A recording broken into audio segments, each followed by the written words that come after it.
Welcome, friends, into the bridge course, day 32.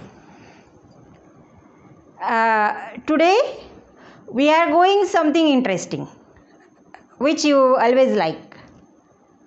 Pictures, yes. And we are getting some tips how to describe a picture in English language.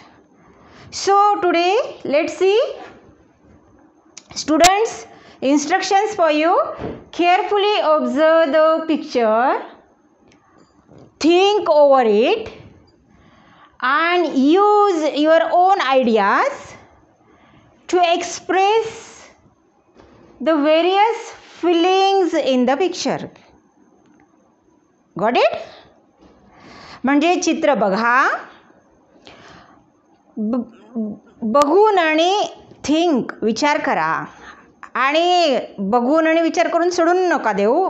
बघा, विचार करा, आणि त्या चित्राच्या संदर्भात ज्या आयडियाज तुमच्या डोक्यामध्ये येतील ना, त्या लिहून काढा मित्रांनो, इंग्रजी भाषेत. Okay. So this is our outcome, learning outcome for today's video और competency skill. See picture observation. हा जो प्रश्न असतो ना मित्रांनो परीक्षेमध्ये, म्हणजे पिक्चर डिस्क्रिप्शनचा, तो तुम्ही जरूर लिहा, कारण तो तुम्हाला जास्त मार्क मिळवून देऊ शकतो. कारण ह्याच्यामध्ये तुम्ही जो टेन्स वापरतात ना, तो प्रेझेंट टेन्स असतो, आणि प्रेझेंट टेन्सची वाक्य बनवणं तुम्हाला सोपं जातं, की ह्या चित्रात काय काय आहे, कोण काय करतंय, कोण कसं दिसतंय, मला काय वाटतंय चित्राबद्दल, वगैरे वगैरे. म्हणजे हा सगळा तुम्ही प्रेझेंट टेन्स वापरतात मित्रांनो. Simple present tense, continuous present tense, असे दोन काळ जास्त आपण इथे वापरतो. म्हणून हा प्रश्न तुम्ही जरूर लिहायचा प्रयत्न करा, किंवा ह्याचा सराव करा परीक्षेच्या आधी. थोडासा सराव जरी केला तरी तो तुम्हाला जास्त गुण मिळवून देऊ शकतो. in this activity, see, this is the picture observation. You have to observe this picture, and in this activity you are going to observe a picture and write down the various feelings and emotions, see, of different people. Means in the picture the different kinds of people are there, and there are different kinds of feelings on their faces. So you have to identify all these feelings, and you have to write down in your picture description which feeling you have noted. This is our picture description. So also use your ideas to express your feelings. बरं, तिथे दिसणाऱ्या लोकांच्याच feelings तुम्ही लक्षात घेणार का? नाही. त्या feelings पाहिल्यानंतर तुमच्या स्वतःच्या काय फिलिंग्स आहेत त्या पण तुम्ही लिहून काढणार, बरं का मित्रांनो. So see here, let start observing the picture. See the guy, G-U-I, guy means boy. The guy who is wearing a red shirt and blue pant. The boy, see the face of this boy. See the smiling face of this boy, happy face of this boy.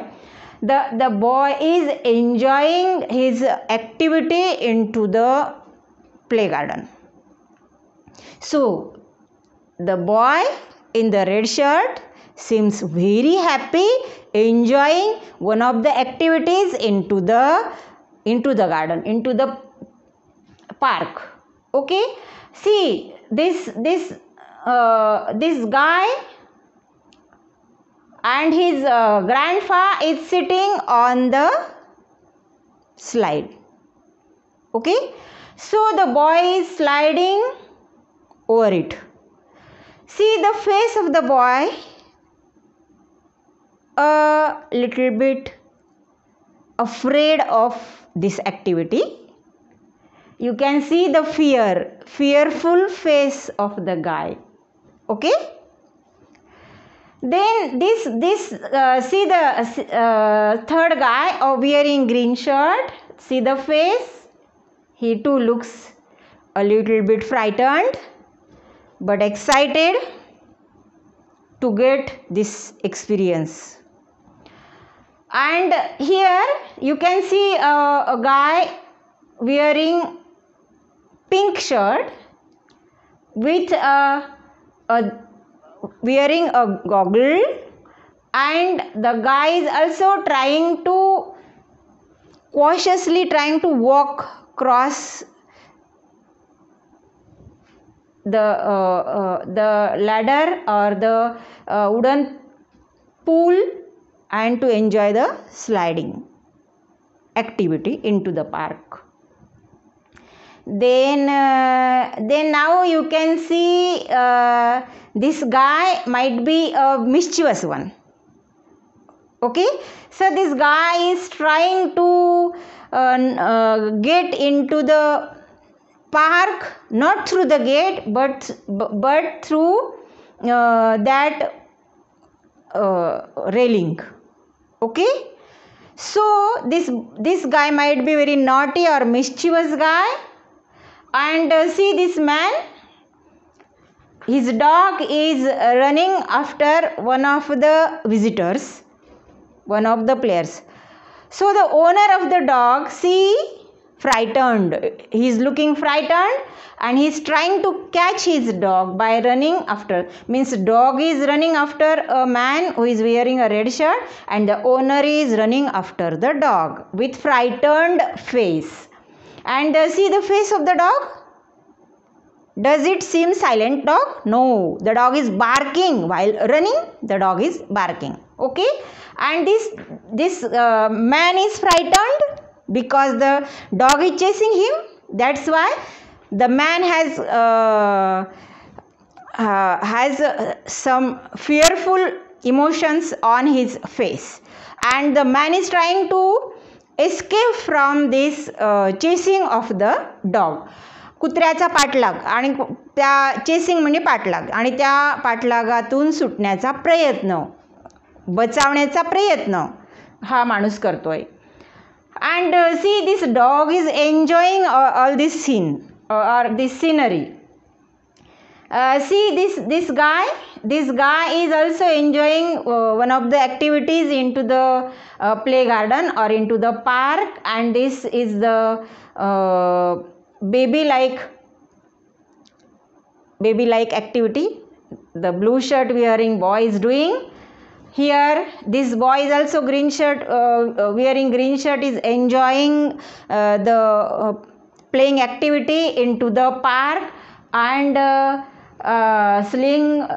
red shirt wearing boy is very happy, looking very happy, and it is also enjoying an activity into the play garden or into the park.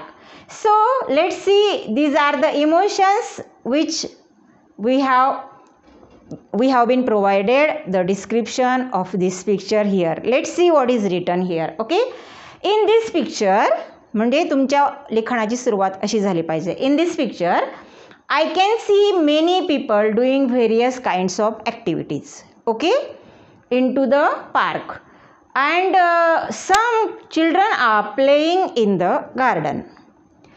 They are very happy.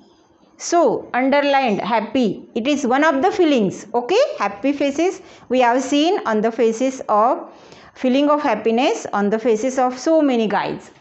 A dog is chasing a boy. Yes, we have seen dog is chasing one of the guys. They are in the garden, and that guy has got frightened, and he is very scared. Scared is also one of the feelings. Scared म्हणजे पण घाबरलेला. Frightened, scared one. Some are screaming in anger. Anger is also one of the feelings. आणि काही जण रागात ओरडत आहेत, काही जणांना खेळणी मिळत नाही आहेत, एंगेज आहेत म्हणून ते चिडलेत अशा रीतीने. ओके, इन अँगर, अँगरला पण अंडरलाईन आहे मित्रांनो, one of the feelings. Some are joyous, joyous is also happy feeling. काही जण खूप आनंदी दिसत आहेत खेळायला मिळालंय म्हणून. अँड सम आर फ्रायटन्ड, काही जण घाबरलेले आहेत. Frightened is also one of the feelings. Little ones are enjoying and they love the games. अर्थात सगळ्या छोट्यांना पार्कमध्ये गेल्यावर खूप variety of games they love to play, and they love very much to be engaged in any kind of game. Whatever they want to do in the park. कोणती activity असो पार्कमधली मुलांना खूप आवडते. धावायला, पळायला, असं रेलिंगमधून गेटमधून न जाता मधूनच कुठून तरी जायला, अशा रीतीने. आणि मोठ्यांना सतत त्यांच्यावरती वॉच ठेवायला लागतो. आणि अशी ही ॲक्टिव्हिटी पार्कमधली आहे. आणि ह्या सगळ्या फिलिंग्ज आपण पाहिल्या आहेत चित्रामधल्या, पिक्चरमधल्या मुलांच्या चेहऱ्यावरती, फेसेसवरती. See guys, now another picture for you. आता इथे आपल्याला दुसरं चित्र दिसतंय. आता हे जे चित्र आहे ना, ह्या चित्रामध्ये पण वर्णन आपल्याला करून दिलेलं आहे मित्रांनो. पण हे वर्णन म्हणजे हे चित्र मला काहीतरी वेगळंच सांगेन, तुम्हाला काहीतरी वेगळंच सांगेल. म्हणजे तुम्ही जर माझ्यासमोर 100 मुलं बसलेले असाल तर तुम्ही 100 मुलं 100 प्रकारे इमॅजिन करू शकतात. प्रत्येकाची विचार करण्याची, इमॅजिन करण्याची जी पद्धत असते किंवा ती प्रत्येकाची वेगवेगळी असते. असं म्हणतात ना इंग्लिशमध्ये, मेनी मेन मेनी माइंड्स. म्हणजे व्यक्ती तितक्या प्रकृत्या, किंवा पिंडे पिंडे मतिर्पिंडे असं संस्कृतमध्ये म्हणतात. म्हणजे मेनी मेन मेनी माइंड्स. म्हणजे जेवढे जास्त लोक असतात तेवढे जास्त पद्धतीने, वेगवेगळ्या पद्धतीने ते विचार करत असतात. तुम्ही सुद्धा 100 मुलं 100 प्रकारे ह्या चित्राचं म्हणजे रिफ्लेक्शन करणार शब्दांमध्ये. तर तुम्ही तुमच्या पद्धतीने तुम्हाला चित्र काय सांगतंय ते तुम्ही लिहा.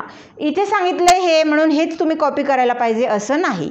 तर तुम्हाला what do you think about this picture, or the two persons who are there into the picture, what do you think about them? तुम्हाला एक कसा वाटतोय त्यातला, दुसरा कसा वाटतोय, आणि कुठे आहेत ते, आणि काय करत असतील, आणि काय गप्पा करत असतील कदाचित. तर तुम्ही तुमच्या इमॅजिनेशन वापरून ते चित्र वर्णन करा. इथलं काय आहे ते आपण बघूया आता. First, see the picture and the background there, and see the clothes over by these two person. Okay, I can see the description of this picture. I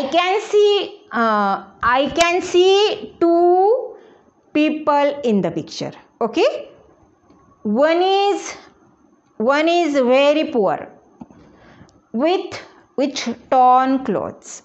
ton हे ॲडजेक्टिव्ह आहे. कसे क्लोथ्स?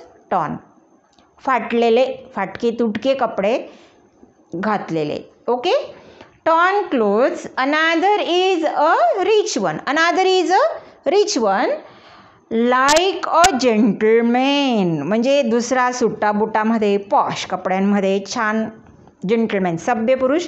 आणि जो एक आहे तो फाटक्या तुटक्या कपड्यांमध्ये कोण असतं तर तुम्हाला माहिती आहे. तुम्हाला असं वाटेल की तो बेगर आहे, भिकारी आहे. Okay, I think the person in the torn clothes is a beggar. मला वाटतं तो फाटक्या कपड्यातला भिकारी असला पाहिजे. ही इज आस्किंग फॉर एल्म्स. आता आपण कुठेही जातो तर आपल्याला बरेचसे भिकारी आपल्यासमोर येतात आणि आपल्याकडे भीक मागतात, किंवा सिग्नलवर आपण थांबलो तर आपल्याकडे भीक मागतात. तसं एल्म्स म्हणजे भीक मागतोय तो, असं तो फाटक्या कपड्यांमधला, असं वाटतंय. Okay, the gentleman is asking him some questions. आता हा आणि हा आपल्याला माहिती आहे, आपण कॉन्व्हर्सेशन आणि डायलॉग शिकलो. आपण जेव्हा एकमेकांशी बोलतो तेव्हा आपण आय टू आय कॉन्टॅक्ट. तर then see observe the faces of both the persons in the picture. So both are looking at each other. दोघं जण एकमेकाकडे बघतायत. इट मीन्स म्हणजे ते बोलतायत. मग ते बोलतायत तर काय बोलतायत, तर तो जो सभ्य माणूस आहे तो त्याला काही क्वेश्चन्स विचारतो आहे. What questions he might be asking. कोणते बरं विचारत असेल तो?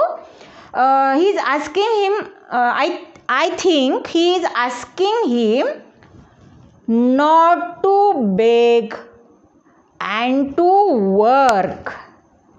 म्हणजे भीक काय मागतोस, काम कर, असं तो सांगत असेल. Okay, and work hard to earn his bread and butter. Bread and butter हे एक फ्रेज आहे मित्रांनो. ब्रेड अँड बटर म्हणजे काय की उदरनिर्वाहासाठी आपण जे पैसे कमवतो, जेणेकरून आपण आपलं पोट भरू शकतो, त्याला म्हणतात ब्रेड अँड बटर. तर तो काय सांगत असेल सभ्य माणूस त्याला, की भीक काय मागतोस, काम कर आणि मग तुझं पोट भर. Okay, and to earn his bread and butter because the beggar is a healthy one. तू काय आंधळा, पांगळा लुळा असा आहे का? भीक मागतोयस तर तू चांगला शरीराने धडधाकड आहेस तर मग तू काम कर आणि भीक नको मागूस, असं कदाचित तो सल्ला देत असावा. ओके, असं वाटतं. So the gentleman is also showing him the proper way of working hard or earning money or getting or finding a proper source of his bread and butter. कदाचित असं. आता बघा मित्रांनो, आता आपण इथे जे वाचली ही स्टोरी, आय कॅन सी. आता कॅन हे मॉड्यूलर ऑक्झिलरी आहे. मॉड्यूलर ऑक्झिलरी म्हणजे काय की आय कॅन सी म्हणजे कॅन हे ॲबिलिटी सांगतं. मला इथे काय दिसू शकते, म्हणजे मी काय पाहू शकते. कॅन म्हणजे शकणे, मी काय पाहू शकते इथे. सो आय कॅनचा उपयोग बघा तुम्ही. Okay, I can see 2 people. नंतर बघा, one is very poor with the torn clothes, another is rich one like a gentleman. हे एक पूर्ण वाक्य आहे. नंतर बघा इथे तुम्हाला इन्फिनिटिव्ज भेटणार बघा मित्रांनो. इथे आपण पाहिलेत to beg, to beg, to earn, हे दोघं इन्फिनिटिव्ज आहेत. आपण शिकलो ना आधीच्या व्हिडिओजमध्ये, इन्फिनिटिव्ज आहेत. त्याच्यानंतर बघा मित्रांनो, एक वाक्य हे I think he is asking him not to beg and work hard to earn his bread and butter because the beggar is a healthy one. हे बिकॉजपासनं पुढचं जे वाक्य आहे ना मित्रांनो, हे ॲडव्हर्ब क्लॉज ऑफ रिझन आहे, जे आपल्याला बिकॉजने म्हणजे सबऑर्डिनेट वाक्य आहे, हे उपवाक्य आहे जे बिकॉजने जोडलेलं आहे आणि हे ॲडव्हर्ब क्लॉज ऑफ रिझन आहे. आणि अशा रीतीने ते मेन क्लॉजला उपवाक्य म्हणजे सबऑर्डिनेट क्लॉज मेन क्लॉजला जोडलेलं आहे बिकॉजने. याच्याशिवाय ह्याच्यामध्ये तुम्हाला अँड पण दिसतोय मित्रांनो बघा. Work hard to earn his bread and butter म्हणजे कनेक्टिव्ह पण आलं इथे. म्हणजे तुम्हाला लक्षात येईल की हे वाक्य हे कंपाऊंड सेंटेन्स आहे. ओके, म्हणजे आपण अशा रीतीने चित्रवर्णन करत असताना अशी वाक्य पण आपण वापरू शकतो आहोत, जेणेकरून आपलं चित्रवर्णन हे अधिक भाषेच्या दृष्टिकोनातनं परिपूर्ण होईल, सुंदर होईल किंवा बेस्ट होईल, so that we can score maximum marks in the examination. So let's see here is a homework for you. So observe the following picture and describe it in your own words. आता हे चित्र आहे मित्रांनो, हे चित्र कुठलं आहे? ह्या चित्रात कोण कोण दिसतं आहे?